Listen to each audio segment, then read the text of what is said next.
When it comes to motivating teams, we've been searching for answers on how to get the best results, whether it's business, whether it's family, whether it's a community.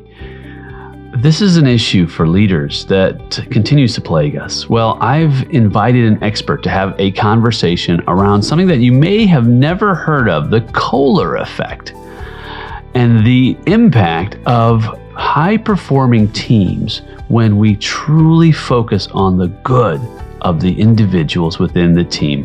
His name's Bob Ramsey. Can't wait for you to listen in. I'm Dr. Nate Sala, and this is a call to leadership. Bob, glad to have you on the show. Thanks, Nate. Glad to be here. Yeah, man. So you love leadership.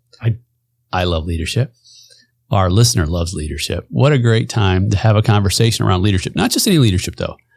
One aspect of leadership that you've talked about as long as I've known you is this thing called the Köhler Effect.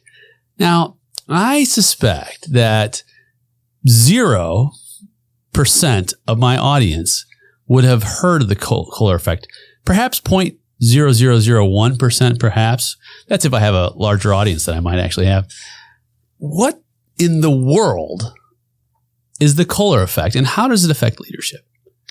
Well, the Köhler Effect, thanks, Nate, for asking me. The Köhler Effect was named from Otto Köhler, who was an industrial psychoanalyst back at the beginning of the 20th century in Germany, 1910 Germany. And he started doing some observations on what motivates people. And he discovered this principle that throughout the early part and the mid part of the 20th century, they started labeling it the Köhler Effect. And it was really only done in laboratories and as sports. And it was really Bob and Daniel Ramsey who brought it into the business aspect and helped businesses do it. So motivation, a key aspect of business, of life. What drives us? Where do we find purpose, meaning, value? This is the heart, if you will, in some ways, the holy grail of leadership. Because if we don't have an ability to influence through some level of motivation, well, people aren't going to go where we want to go. So, in fact, are you familiar at all with Victor Vroom's work out of the 50s? Vroom came out with the expectancy theory, which is also about motivation. And as you talk about the importance of this, I think I might even bring in some of the concepts that Vroom shared in this sector. Why is this important? Why is motivation, in your opinion, as a coach, as a leadership person? Leaders need to do tasks. They have an assignment to do. Leaders have to get from point A to point B and accomplish things. And it's usually the processes and people and equipment and things that have to make that happen. And processes we can figure out on paper. Equipment we can move around. But people are, like you said, the holy grail because they're unpredictable. They have bad days and good days. They're beginners. They get sick. They resent each other. They have conflicts. And so leaders having to manage people is like the most head-scratching thing they probably do in their whole task. Yeah.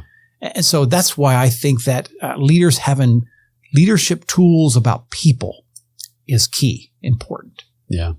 And so the Köhler Effect, I agree. I think that, leadership, the essential aspect of leadership is taking people on a journey, and a place where people desire to go, and together reaching that vision, reaching that mission, honoring those values. If someone listening knows I talk about this often on the program. So identifying ways that we can understand motivation, understand meaning, purpose, and how to illuminate that in not only in a business environment, life in general. Yes. I think when people try to motivate other people, they think of a couple things. One is we call the threat. We've all heard that before, and we've all probably done it before. If you don't do A, then B is going to happen. And it could be overt and it can be subtle, but the threat is a motivational tool. The bribe is a motivational tool.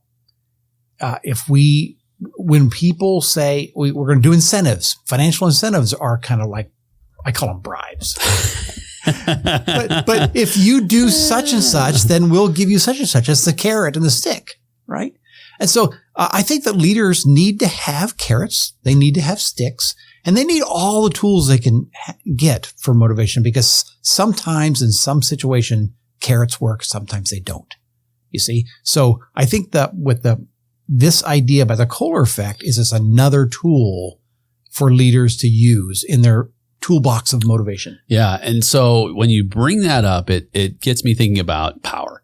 And so French and Raven had a study years ago back in the late 50s. It's amazing. You think late 50s, that's a long time ago for a lot of folks listening. I mean, it's before I was born. Not too long before I was born, but it was still before I was born. And they talked about different, we call them social bases of power. Mm-hmm. And social bases of power, two social bases of power are the power of punishment, which is coercive power, is how they described it, mm-hmm. and the power of reward. And so those two pieces of what you're describing here, the power of the threat, punishment, pain, essentially, right, and the power of the carrot, i.e. pleasure. Yeah. In fact, a little history for you. Jeremy Bentham, talk about even further back in the late 1700s, wow. He's considered one of the progenitors of what we call neoclassical economics in terms of utilitarianism. And that's the study of the greatest good for the greatest number of people. But it really, as it boils down to its very basic fabric, is utility value. And so Bentham's argument in his work he talked about this idea of legislation and morals working together. Today, maybe not so much, but that's another maybe podcast episode. But he says this. He says that all mankind is under the sovereign governance of two masters, pain and pleasure, and they guide us. And so this is a little bit about what we're talking about. These are the traditional methods, if you will, mm-hmm. Mm-hmm. of motivation. Yeah. So how does the Köhler Effect speak to this? Well, let me talk about Köhler's research. And it's research around the idea that people will perform better or more if they're in the presence of other people that are depending on their work. So what he did is he hired the Berlin Rowing Club athletes to do exercises with barbells. He did curls, basically. And he put each athlete on one barbell and tell them curl as many times you can with a heavy weight. And then he put two people on a barbell and doubled the weight. So you would think that they would do about the same as doubling the weight on two people, but they always did more than the weakest person could do. Interesting. Always did more. And he found that over and over he did this study, and it was contrary to common sense. How people would perform more if they're in the presence of other people that are depending on their work. And so that's where the research started. And they started doing more research and in social settings, where people would perform greater if they thought they were part of an important team. I think that's the key, part of an important team. And it's an interesting finding, because someone listening saying, well, what if I don't like that person? I'll let the dumbbell fall on them, right? That would be not being part of an important team, because it's unimportant. But the value proposition is my effort will lead to a greater performance, which leads me to a greater reward and a greater sense of satisfaction by being as a part of this team, having a sense of significance, having a sense of contribution. In fact, these are a couple of concepts that are in some of the literature around human behavior. Yeah, yes. And it's very often subconscious. It's very often this Köhler effect. People don't really know they're doing that. You see, there's a tip study, and researchers do group after group after group, and they just change one variable. That's how they do research, right? Yeah. So they did research on groups of people working on a difficult puzzle. And halfway through the puzzle, they were given a tip on how to solve the puzzle. And the only variable they did between the two groups is where the tip came from. And for one group, the tip looked like it came from the researchers. And the other group, the tip looked like it was scratched out in pencil, like it came from one of the other groups who had been doing it. And so you would think that the tip being exactly the same, but just the source of the tip wouldn't make any difference on how they, but in fact, the people that got the tip that they thought came from one of the other groups worked 53% longer on that puzzle. Now, when you say tip, you're not talking about a monetary tip like in a restaurant. No. How to solve the puzzle. Yeah. In other words, if you take this piece and turn it over this way and do that one that way, that'll move you towards solving the puzzle. So the groups were trying to solve a puzzle together in a group, and they got a tip on how to solve the puzzle. And the only difference about the tip was where the tip came from. Interesting. Did it come from upper management, or did it come from one of us? Interesting. See? That's what they were thinking, and that's why they persisted longer, because they thought those are my people giving me the tip. Right.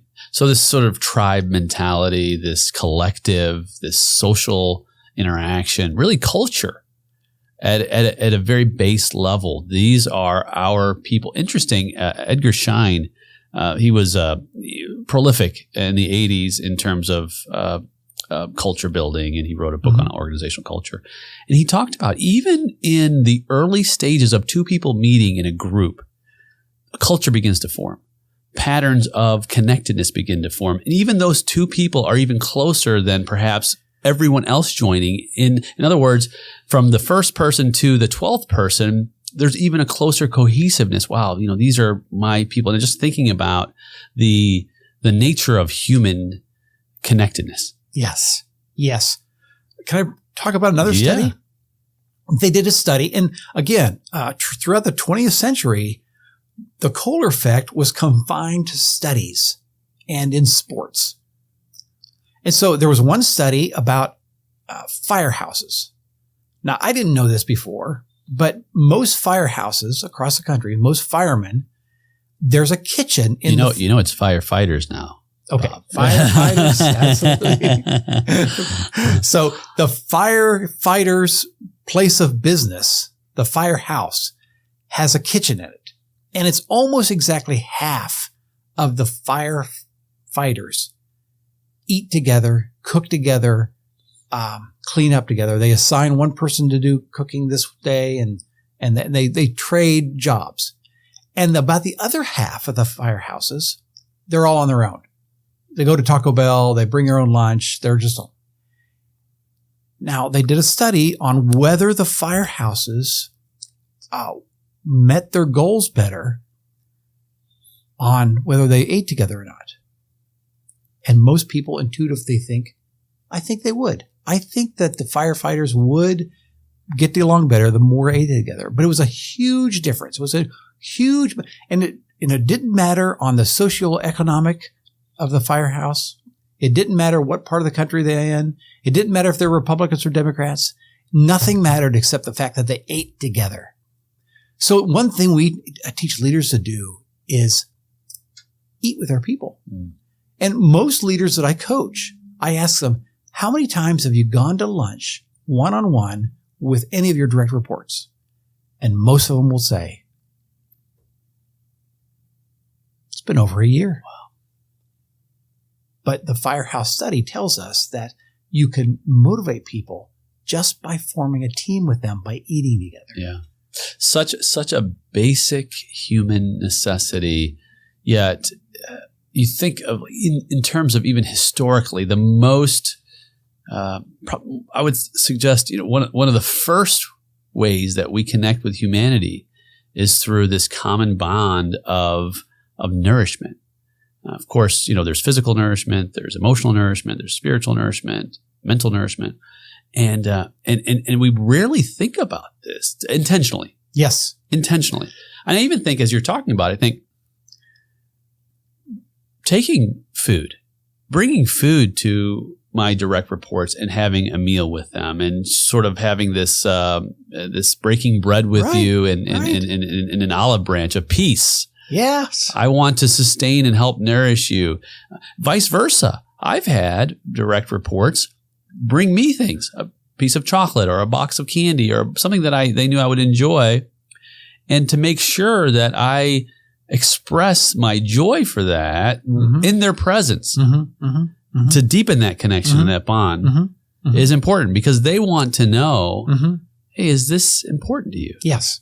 You know, somebody told me a story not too long ago, and it was the senior vice president was down in the corner office of this one engineering firm. And down at the other end of the office was this other department, and I was working with this one person down here. And she told me she would just love for the senior vice president to just walk down to the other end of the hall once a week. Doesn't have to bring food, doesn't have to do anything, just show himself to the other people. And he started doing that once a week. And he actually went above and beyond. He actually talked to each of them, said good morning. And it was amazing how much these people were motivated, felt more meaning in their job because he did that. Unbelievable. It reminds me that people are not numbers on a spreadsheet. Right. They're not a cog in a machine. They're emotional creatures. Yeah. We all need to know that we're important. Yeah. That we're needed. Yes. And that we're appreciated. Yes. Yes. And we will almost unconsciously go the extra mile if we do feel appreciated, if we do feel like part of the team. Right. I'd like to tell another story about the 2008 Summer Olympics. Let's hear it. Can I do that? Because a lot of research was done with sports. And it just so happens that swimming is an easy sport to measure. It's not like figure skating where it's objective. It's down to the 100th of a second in the pool. And every pool is the same temperature air and same temperature of water year after year after year after year. And so what we can do is we can look at the relay races that are in swimming. And the one I'd like to point out is the 2008 Beijing Olympics, where Michael Phelps was trying to hit the record amount of gold. And he could only win gold in 4 individual races. And he needed to depend on team members for the other ones. And it came down to the 100-meter men's freestyle. So there would be 4 Americans in a relay against 4 of other countries. And the French team was the heavy favorites. The French team had their anchor swimmer named Alain Bernard. And Michael Phelps, here's the way the race went. They jumped into the pool, they swam down and back. It's down and back, 100 meters. And Michael Phelps got ahead. And the second swimmer, the Americans held the lead barely. And then the third swimmer down, the American swimmer fell significantly behind the French. So by the time it got down to the final anchor leg, the French team had a full body length head start on the Americans. And they had the world record holder, Alain Bernard. And the Americans had Jason Lezak. And he started out 1 body length behind Alain Bernard. Now, a little backstory is that 2 days before, Alain Bernard and Jason Lezak swam head-to-head in the men's individual 100-meter in the same pool at the same temperature. And Alain Bernard beat Jason Lezak, starting at the same time. And now here we were, anchor swimmer, Alain Bernard's ahead by 1 body length, and they dive into the pool. And you should go back and watch the YouTube of that race. It's powerful. The announcers say, well, I guess the Americans will get the silver because Alain Bernard is ahead. And Jason Lezak's trying to stay with him, but he can't, and he's behind all the way down. And they make the turn at the end, and Jason Lezak is behind. And remember, this is for Michael Phelps getting his record number of gold. See, what was going on in Jason Lezak's psyche? I don't really know. When at the end of the race, Jason Lezak said, after he won, the Americans won, he said, I think the other guy sped up. But the clocks don't lie. The clock said that Jason Lezak swam a 46:06 leg in that race, faster than anybody has ever swam to win, for the Americans to win the gold. And the sports announcers couldn't believe it. And you know what? Nobody since then, Nate, has ever swam a 46:06 leg. That was in 2008, and this is 2023, and nobody has ever done that. What Jason Lezak done was it looks like a miracle. But that's what happens when your team is depending on you. That's what happens to people. Outstanding. What a story. I will go watch that. I'm sure listeners will also watch that. So this speaks to Vroom's studies, but very specifically in a way that I hadn't considered. So Vroom's expectancy theory is really based around what I had mentioned earlier: effort, performance, reward, satisfaction. And Vroom's theory was based on it's the perceived level of satisfaction that informs effort. And when we apply that in this particular example, the perceived level of satisfaction was so insanely high that the effort was magnified to its highest degree. Mm-hmm. Interesting. Yeah. Yeah. Through this idea of the team. Yes. The group. Now, how do we translate that to a business environment? Well, I think one thing, Nate, that leaders need to keep doing is they keep needing to delegate important work to their people. The big temptation is if I give something important to somebody, they're going to screw it up. They're not going to do it as well as I can do it. And so leaders have a tendency to withhold delegating important work because they don't trust the people to do it well. And you know what? They're right. They're not going to do it right. Right? If you've been doing it 10 years and they've been here 1 year, a big part of leadership is to work with people and delegate and then help them learn from their mistakes and keep doing it over and over again. And another thing is, Nate, is to tell people that are doing work the importance of the work they're doing. Another story. I like to work in the oil field a lot. And I was in Kansas. The real oil field, yes. Not a metaphor. No, like out there where they have wells and there are holes in the ground, they're pumping wells, and they're getting oil and gas and water, all of the same well. What are the smells like there? Well, sometimes the smells are toxic because there's H2S gas in some wells, and it'll kill you if you go on the site. So there's all kinds of smells out there. But the idea is that the people in the oil field put gas in my car to drive here today. You see, the gas that we drive in our cars, those of us have gasoline-powered cars, get our oil, our gasoline initially from the oil field. And so I was working with an oil field chemical company. And these oil wells they put in the ground need chemicals to not corrode, to kill the H2S gas before it gets out, all kinds of things to make them work better and more efficiently. And these guys get in trucks every morning and they drive 200 or 300 miles in every direction. And then they come back and they clean their trucks and they go to bed and they get up the next morning and they do the same thing over and over. And I was out there one day and I said to them, thank you guys for making sure there's gas in my tank in here in St. Louis. They said, well, we didn't put gas in your tank in St. Louis. I said, well, yes, you do in a roundabout way because if you weren't doing what you're doing, I wouldn't have gas. And that it dawned on them that their job is important to my friends and family in St. Louis.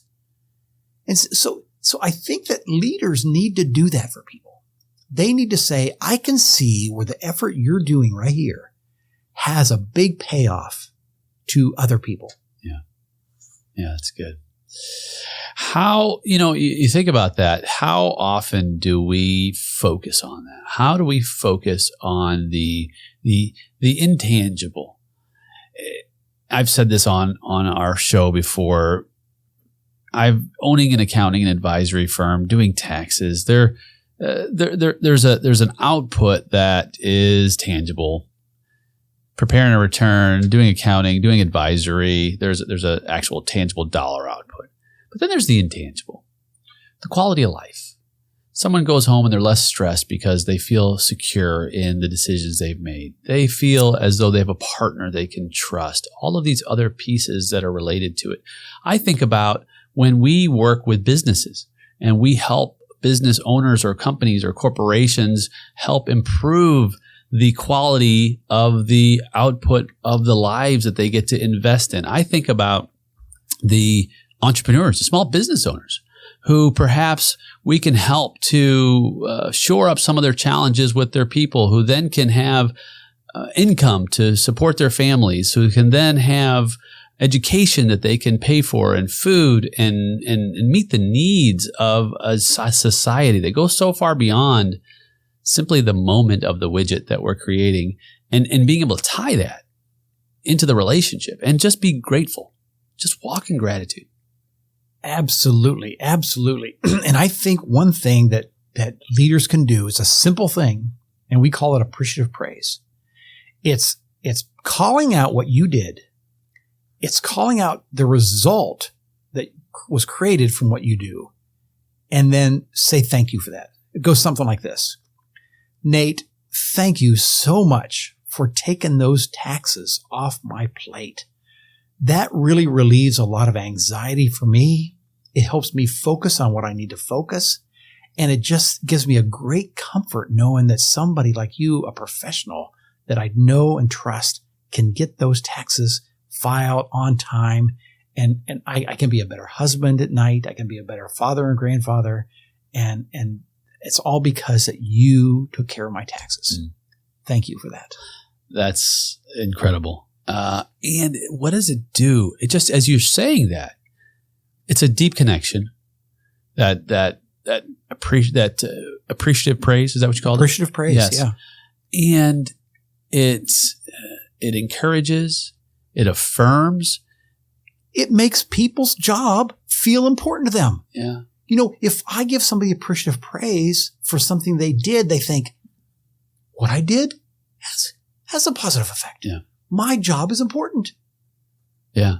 And in any job. Yes. In every job, even I would talk to my son and he'd say, Dad, I would want to one day take over the business. And I'd say, son, you don't have to do that. You do whatever is in your genius, whatever you're passionate about and that you have aptitude in, and that you can make a difference.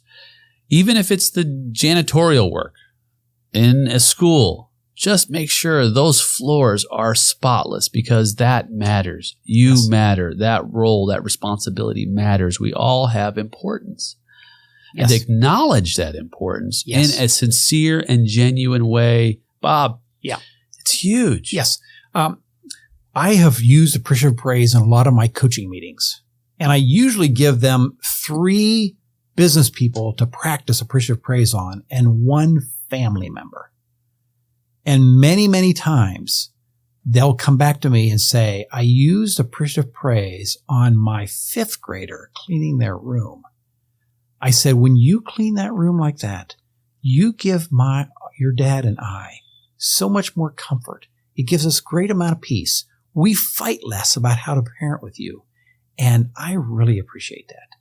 And they come back to my next meeting and they say, that changed my 5th grader's life. Amazing. Amazing. This is the model for truly engaging in a way that gives people a sense of dignity. Yeah. Can I give an idea for your listeners? Absolutely. I'd love to do this. It's kind of small and seems kind of petty, but I drive through and get coffee every now and then, or I'll drive through and get whatever. And the drive-through people aren't used to any positive reinforcement from people. They're braced to get negative feedback from the person in the car below them. So sometimes I'll come through, and especially if they do a little extra for me, just smile or anything, I will say, thank you so much for coming to work today and pouring my coffee for me. And I appreciate that. You can light people up at the drive-through window by saying, thank you for coming to work today. It's so simple. It is. And it's so important. And think about how they look at you. Yes. Wow. Yes. You become more valuable. Yes. Yes. Here's another thing I've done. This is so fun. I think it's so fun. You know what? You go to marathon races. Marathon is 26 miles? 26.2. 26.2. Have you run a marathon before? A couple of them. Okay. Well, here's a fun thing to do if you don't run them. Go to like the 19 or 20 mile mark and stand on the corner and watch the people run by and tell them, I believe in you. You can do it. You can do it. Keep going. Don't give up. And people can't talk. They don't have enough breath to be able to say anything, but you can see in their eyes and their mouths, thank you, thank you, thank you. And you can see them speed up just a tiny bit when they round that corner because you're giving them belief in themselves. Anyway, I get excited. It's massive. About this, Nate. No, that's why you're here. That's why let me tell you a story about that. Sure. So I was doing the Chicago Marathon. Okay. In 2010. It was 10-10-10 was the date. Oh, wow. And I had been training all year for triathlon. I used to do triathlon and marathon, which was a sprint distance triathlon, which some people sprint, but most of us don't sprint. It's this particular one was it was a quarter mile swim. It was a 12-mile ride and a 4-mile run. So in terms of distance, it wasn't that long. But I really wanted to place in this one. Okay. And so I was focused on just fast, just all out, just speed. So the whole summer, speed. So I get to the event and I placed. I placed third in my age group, which was fantastic. My son dropped my trophy and broke it, which I was like, well, maybe that's God's way of saying don't get too proud.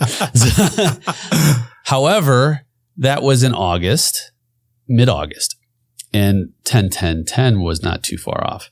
Well, to go from running 3 miles a day to 26.2 is tough. Now, I had done marathon before, and it was not an issue, but I was not prepared. So I ramped up the exercise, and I did not get to 26 miles in training. It just didn't have time. Yeah.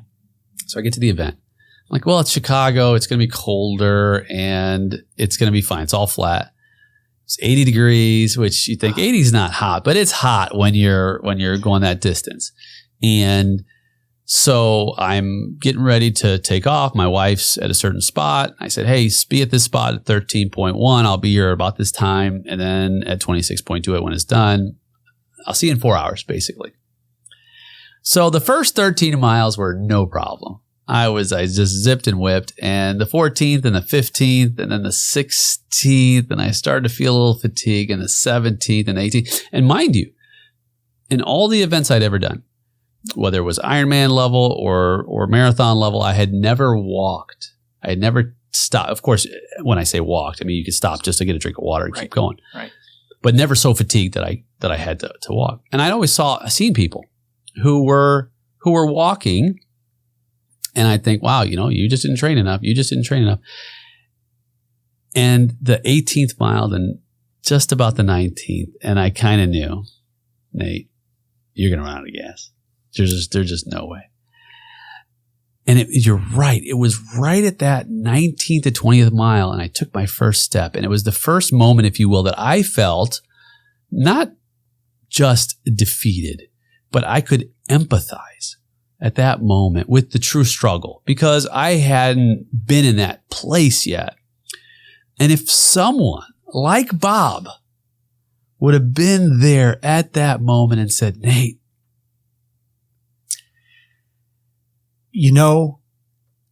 we need to challenge every leader listening to this today that their people are at the 19th mile. They don't announce it when they walk in the door in the morning.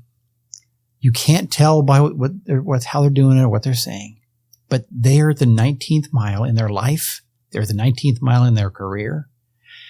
And if you want to retain good people, if you want to attract good people, if you want to motivate your people and give them meaning, you probably better assume they have weariness of the 19th mile with them at their workstation.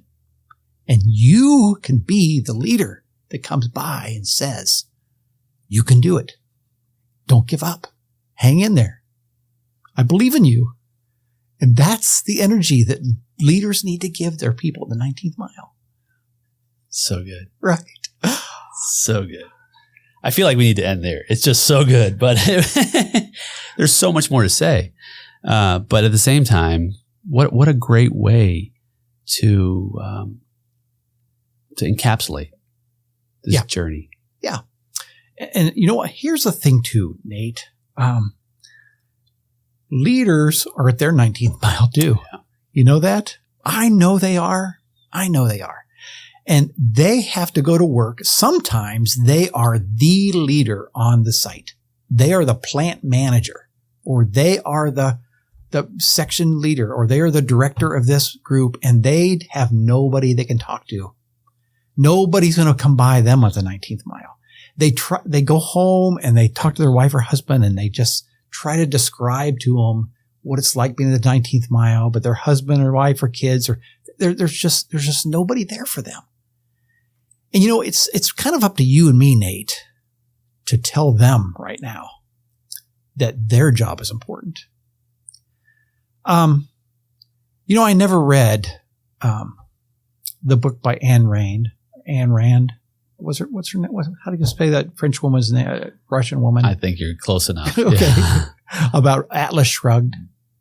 But, she basically made a story about if the entrepreneurs and the leaders were to stop doing what they're doing, the society would collapse.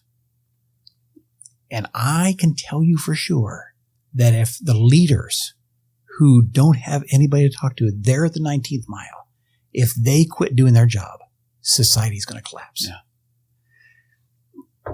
My wife and I occasionally watch YouTubes together at night.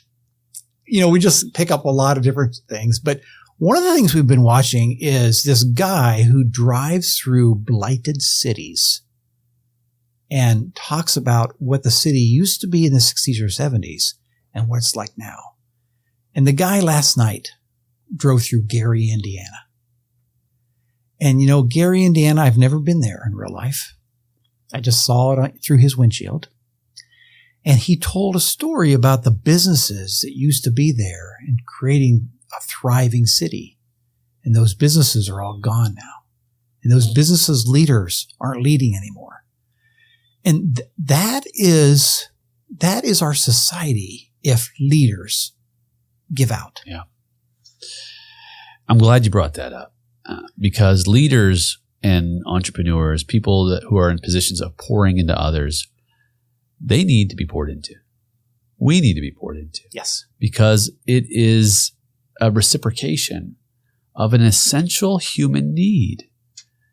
And the need not only to belong, but the need for us to feel as though we're important and appreciated.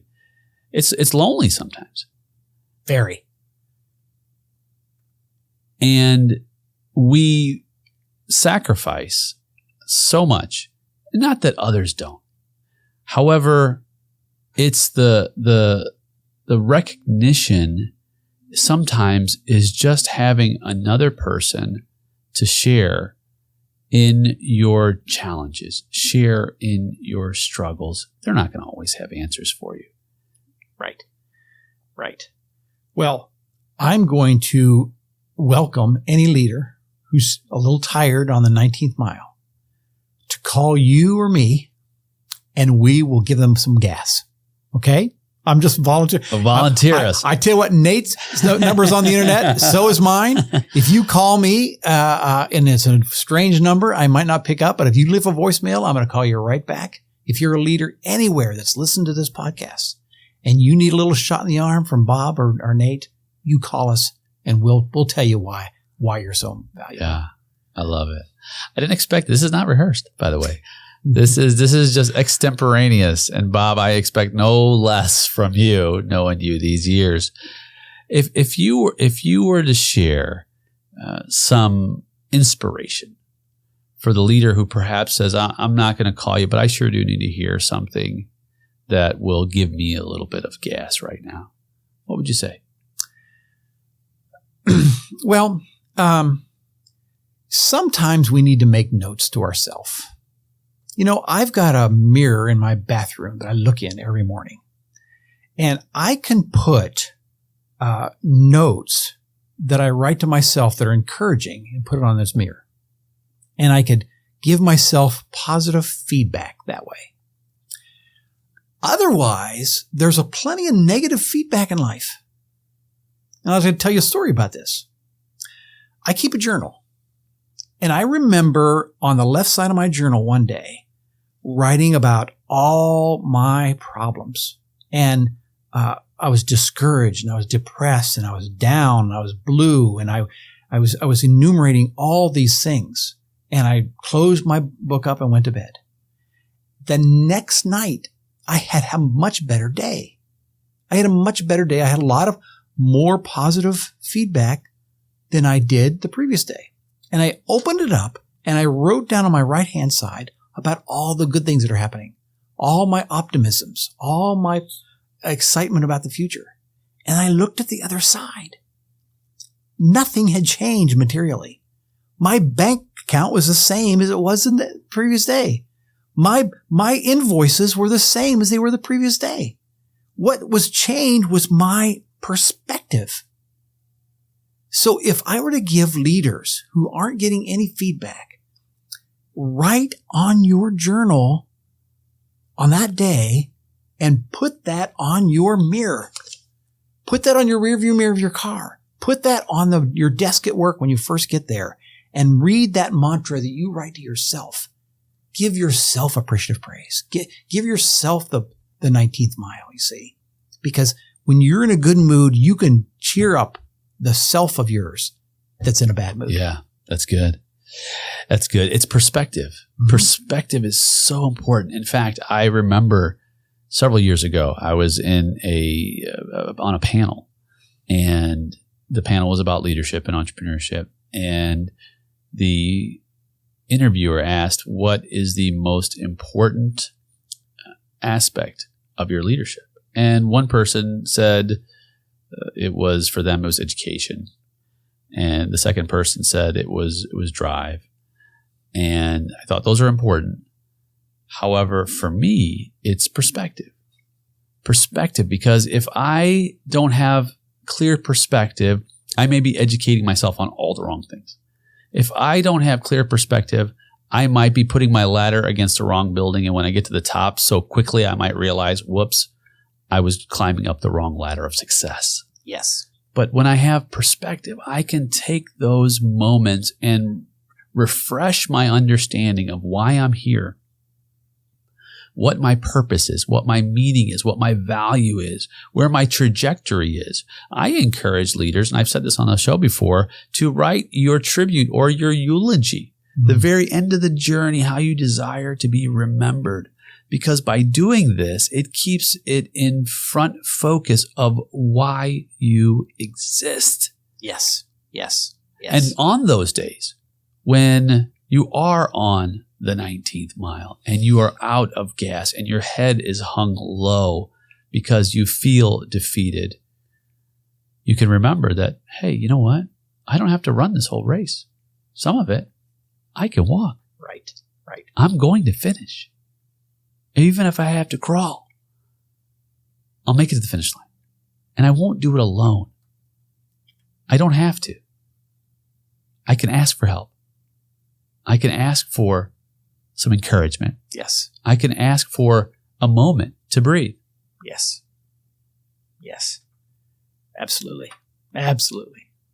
That's good. Yeah, that's good. So Bob, as we wrap up, the Köhler Effect is a very interesting model. Mm-hmm. And the listener now has an understanding of it in its base form.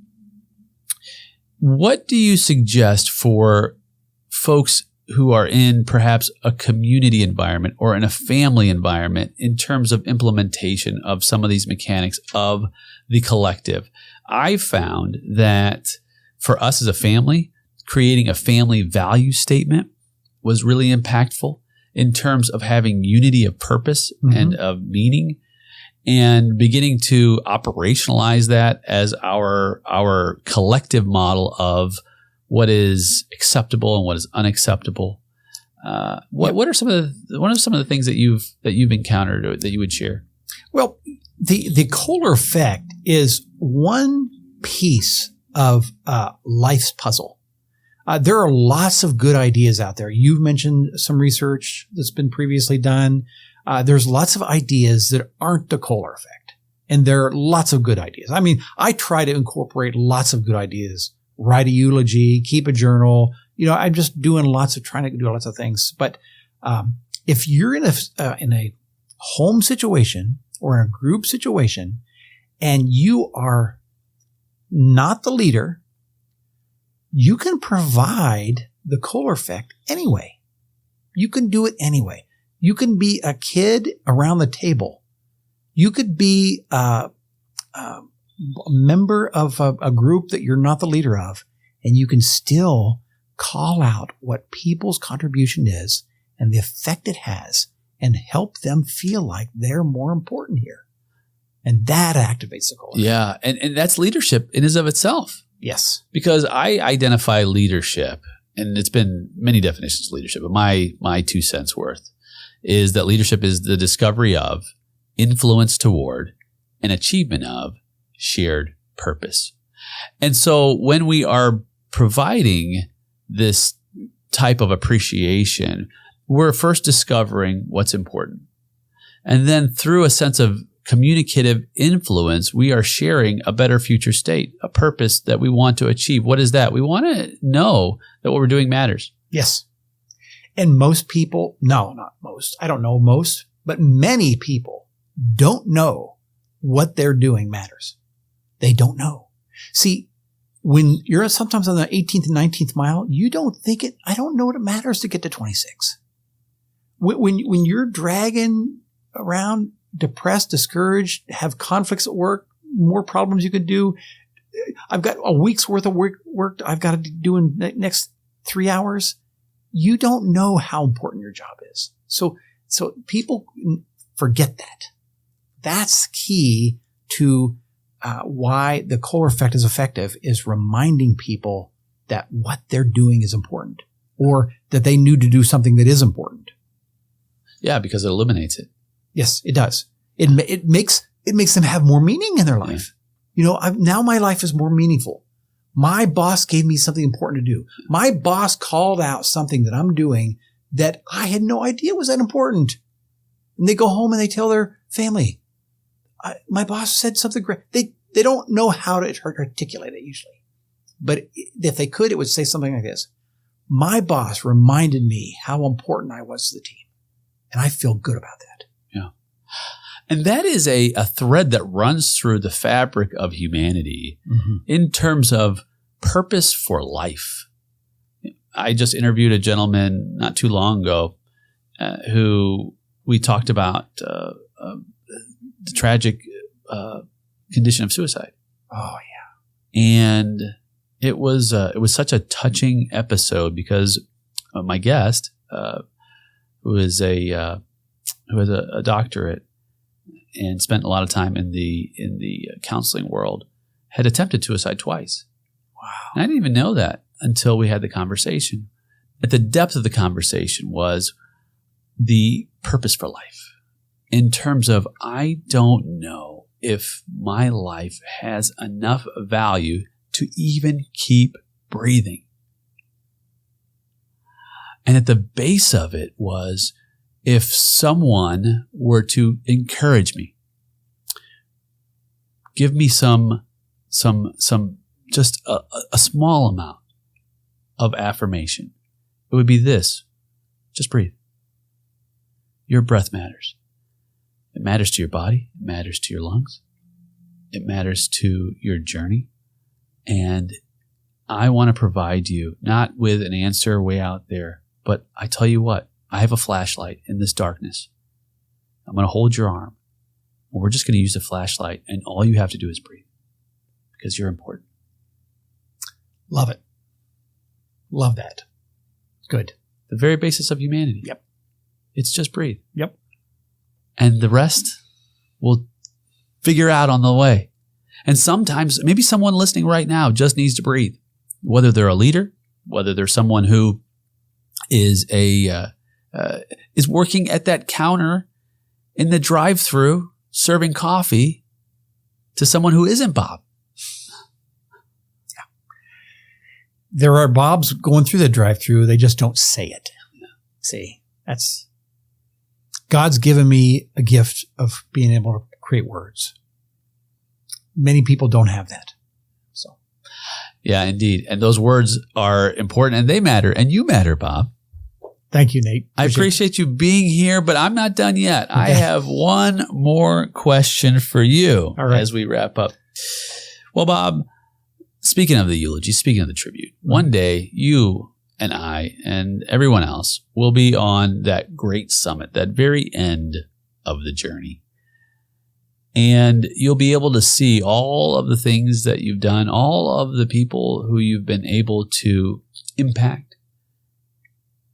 What is one thing you would like people to have said about Bob?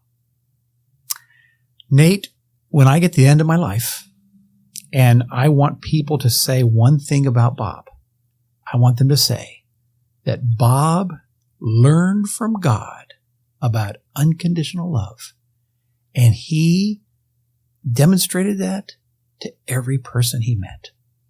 Unconditional love. He loved them in spite of all their warts and screw-ups.